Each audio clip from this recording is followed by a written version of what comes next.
Bismillahirrahmanirrahim. Assalamualaikum warahmatullahi wabarakatuh.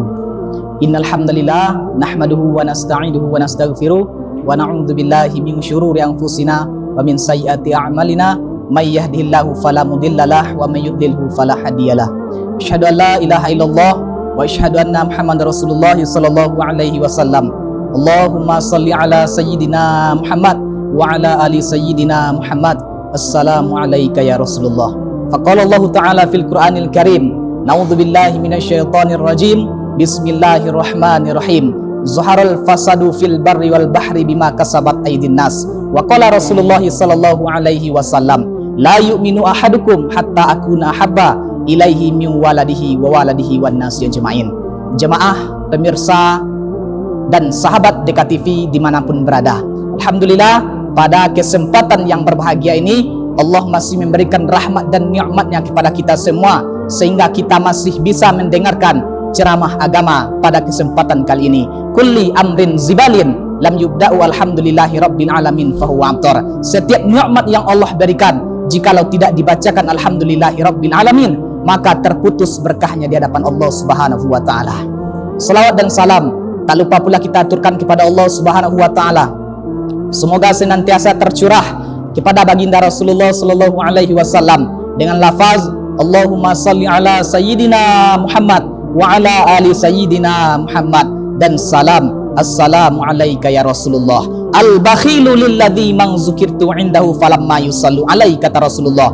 Orang yang paling kikir, orang yang paling pelit hidup di atas permukaan bumi ini adalah orang yang ketika disebut, ketika didengar nama Rasulullah, akan tetapi hati dan lisan mereka tak mau berselawat kepada Rasulullah. Jangan sampai kita yang mendengarkan ceramah ini Rasulullah golongkan orang-orang yang kikir. Nauzubillahi min zalik. Sahabat DKTV yang dirahmati oleh Allah Subhanahu wa taala, pada waktu yang singkat ini kita akan menyampaikan sebuah tausiah singkat yang berjudul penyebab bencana alam.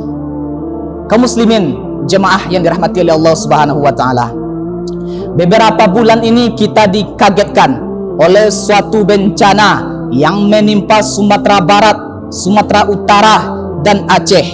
Dapat kita lihat betapa Allah Subhanahu wa taala meluluh lantahkan rumah-rumah orang, meluluh lantahkan mobil yang mewah, meluluh lantahkan harta yang dicari bertahun-tahun, dengan sekejap hilang, dengan sekejap habis. Maka Allah Subhanahu wa taala berpesan kepada kita bahwa tak ada yang kita punya di atas permukaan bumi ini, tidak ada yang bisa kita sombongkan. Wala tamshi fil ardi marha, maka janganlah kalian berjalan di atas permukaan bumi ini dalam keadaan sombong. Kaum muslimin yang dirahmati oleh Allah Subhanahu wa taala, jadi iktibar bagi kita semuanya, jadi pelajaran apa sebenarnya penyebab bencana alam ini, apa sebenarnya penyebab gempa bumi, penyebab banjir. Rasulullah sallallahu alaihi wasallam ketika dilanda gempa bumi, Rasulullah meletakkan tangan beliau ke tanah. Kemudian beliau berkata, wahai bumi, belum saatnya bagimu.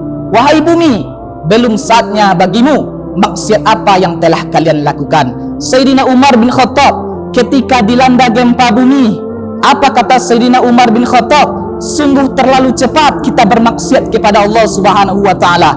Kalau besok ada bencana lagi, saya tidak akan tinggal dengan kalian. Sayyidina Umar bin Abdul Aziz ketika dilanda gempa bumi, beliau mengirim surat kepada seluruh gubernur, kepada seluruh pemerintah, pejabat, pemimpin, yang isi surat Umar bin Abdul Aziz, wahai para pemimpin, bertaubatlah kepada Allah dan sedekahkan harta kalian di jalan Allah Subhanahu wa taala. Sayyidina Ka'ab bin Malik ketika dilanda gempa bumi, ketika dilanda bencana, apa kata beliau? Tidaklah bumi bergetar, tidaklah bumi bergoncang, kecuali terlalu banyak hamba-hamba yang berbuat dosa di atasnya. Kaum muslimin yang dirahmati oleh Allah Subhanahu wa taala, suatu ketika Sayyidina Anas bin Malik pernah bertanya kepada Aisyah radhiyallahu anha.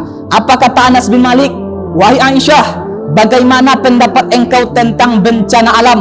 Bagaimana pendapat engkau tentang gempa bumi, tentang banjir bandang? Kemudian kata Aisyah, wahai Anas bin Malik, apabila tiga perkara sudah merajalela di mana-mana, apabila tiga perkara sudah dianggap biasa oleh umat Rasulullah, maka Allah akan turunkan ini bencana.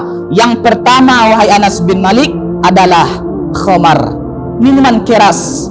apabila minuman keras sudah merajalela, maka Allah akan turunkan ini gempa bumi, akan turunkan ini banjir, akan turunkan ini bencana alam. Dapat kita lihat Bapak Ibu yang dirahmati oleh Allah, fakta dan realita yang terjadi. Minuman keras menjadi suatu kebiasaan yang ada dalam masyarakat. Minuman keras menjadi minuman terfavorit bagi anak muda, bagi orang tua, di khalayak umum. Dahulu, zaman nenek moyang kita dulu, itu minuman keras itu adalah suatu aib, adalah suatu kemaluan yang disembunyikan. Sekarang mereka minuman keras di tempat terang benderang, di tempat orang pesta, di tempat orang walimahan. Nauzubillahi min zalik. Yang pertama, apabila minuman keras ini sudah dianggap biasa, sudah merajalela, maka Allah akan turunkan ini bencana. Yang kedua, kata Aisyah, apabila perzinaan merajalela.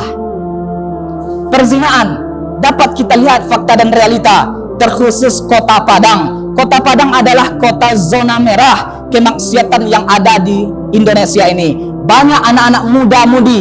Kadang yang kita sayangkan adalah mereka kuliah-kuliah agama, mereka prodi-prodi agama, kuliah di UIN Imam Bonjol Padang, tapi masih bermaksiat. Na'udzubillahi min zalik. Bapak Ibu yang dirahmati oleh Allah Subhanahu wa taala, ini menjadi PR bagi kita. Jangan sampai kita mempunyai anak, kita mempunyai mahasiswa yang terjerumus kepada kemaksiatan. Na'udzubillahi min zalik. Apabila perzinaan ini sudah merajalela, maka jangan heran jikalau terjadi bencana, jangan heran jikalau terjadi gempa bumi. Dapat kita lihat, coba Bapak Ibu jalan-jalan ke pantai misalnya Tapilawi, Taplau, minggu malam atau malam minggu, banyak di sana tak tahu lagi mana yang sudah menikah, mana yang belum menikah, bercampur baur laki-laki dan perempuan. Maka inilah Allah perlihatkan bahwasanya kekuatan kita belum ada apa-apanya di sisi Allah Subhanahu wa taala. Yang pertama adalah khamar, minuman keras. Yang kedua adalah perzinaan. Yang terakhir,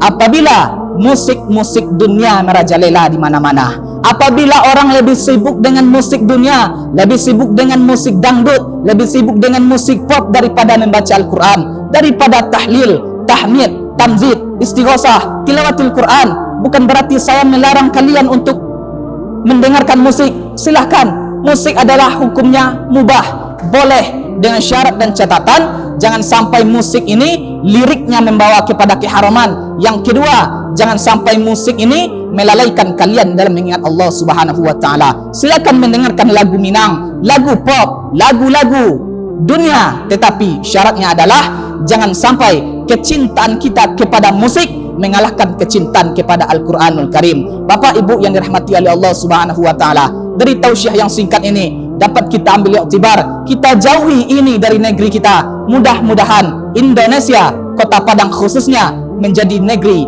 yang baldatun thayyibatun wa rabbul ghafur. Mungkin sampai sini Bapak Ibu yang dirahmati oleh Allah Subhanahu wa taala. Syukran ala ikhtimam. Terima kasih atas segala perhatian. Wafwan ala khata', dan maaf atas segala kekurangan. Wallahul muwafiq ila aqwamit thariq. Assalamualaikum warahmatullahi wabarakatuh.